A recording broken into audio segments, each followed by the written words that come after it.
Ok, vamos mergulhar num tema que define o nosso dia a dia, de um jeito que, olha, a gente nem sempre para pensar. Hoje, a nossa análise é sobre como a comida pode ser o grande combustível que impulsiona a vida ou a sabotagem que joga tudo por água abaixo. E já vamos começar com uma pergunta bem direta, daquelas que vão na ferida, sabe? A comida que se come hoje, ela está construindo o futuro ou, na verdade, está destruindo?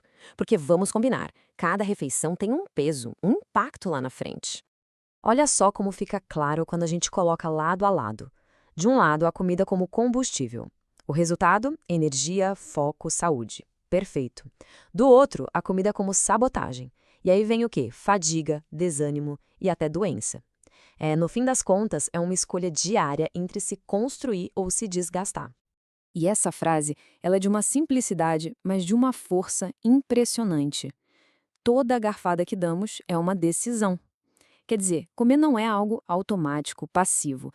Pelo contrário, é uma escolha, uma atitude, e cada uma delas mexe com o nosso bem-estar naquele exato momento. Beleza, agora a gente entra na primeira grande ideia desta análise que muda completamente o jeito de encarar o ato de comer. A mesa deixa de ser só um móvel para apoiar o prato e se torna um lugar simbólico, um lugar onde decisões importantíssimas são feitas. E essa metáfora é o ponto central de tudo. Pensa nisso, a mesa como um altar. É ali que se decide quem está no comando, a disciplina ou o descontrole. É quase um campo de batalha, sabe? Entre o domínio próprio e o impulso. A grande questão é quem manda na hora de comer. E um ponto super importante que a análise faz é sobre o que seria a gula nesse contexto. Não se trata só de comer muito, não. É sobre perder o controle. É aquele momento em que a emoção e não a fome de verdade começa a ditar as regras do que se come e principalmente da quantidade. E para mostrar que esse papo não é de hoje, a análise vai buscar lá na sabedoria antiga. O livro de Provérbios, por exemplo, já dava o recado: o excesso leva à destruição. E falava até em idolatria do estômago.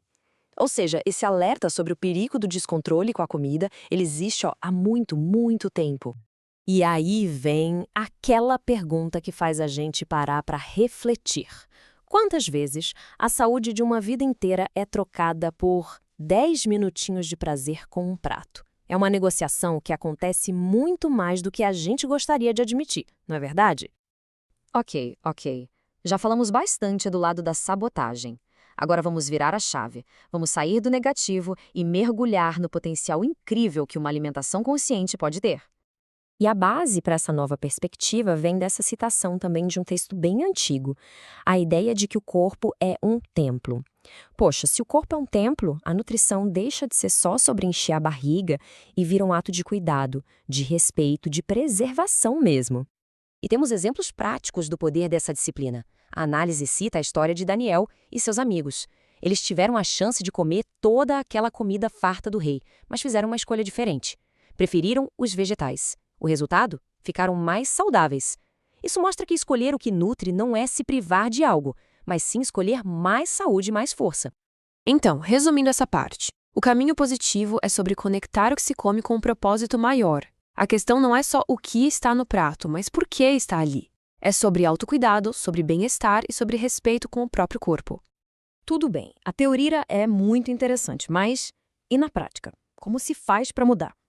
Bom, agora a gente entra numa estrutura bem clara que a análise propõe, com 3 pilares para a gente finalmente tomar as rédeas dos hábitos alimentares. E os 3 pilares são estes. Primeiro, reconhecer a comida como combustível. Segundo, entender que a falta de controle é uma forma de escravidão. E terceiro, conectar a disciplina na mesa com a disciplina na vida. A base para transformar essa relação está aí. Vamos ver cada um deles. Olha só o primeiro pilar. A ideia de comida como combustível impacta em tudo. Não é só sobre ter energia física, que já seria ótimo. A análise mostra que isso mexe com a clareza mental e até com a disposição espiritual. É um pacote completo, tá tudo conectado. Agora, o segundo pilar. Ele coloca as coisas em preto e branco. De um lado, a maestria, liberdade de escolha, estar no controle. Do outro, a escravidão, ser dominado pela comida, pelos desejos, pela dependência. É um contraste forte, né? E a escolha, no fim das contas, é de cada um. E chegamos no terceiro pilar, que é onde tudo se amarra. A ideia é simples, mas gigantesca. O que se repete na mesa, se repete na vida. Aquela disciplina que se aprende a ter com a comida, ela não fica só ali, não. Ela transborda, ela se espalha por todas as outras áreas. E é exatamente isso que a gente vai ver agora para concluir. Como essa disciplina no prato se transforma num padrão de sucesso e autodomínio na vida como um todo. E aqui tem uma das frases mais impactantes de toda a análise. Pensa bem nisto. Quando se aprende a dizer não no prato, se fortalece o músculo da disciplina. Cada não para um excesso é como uma repetição na academia.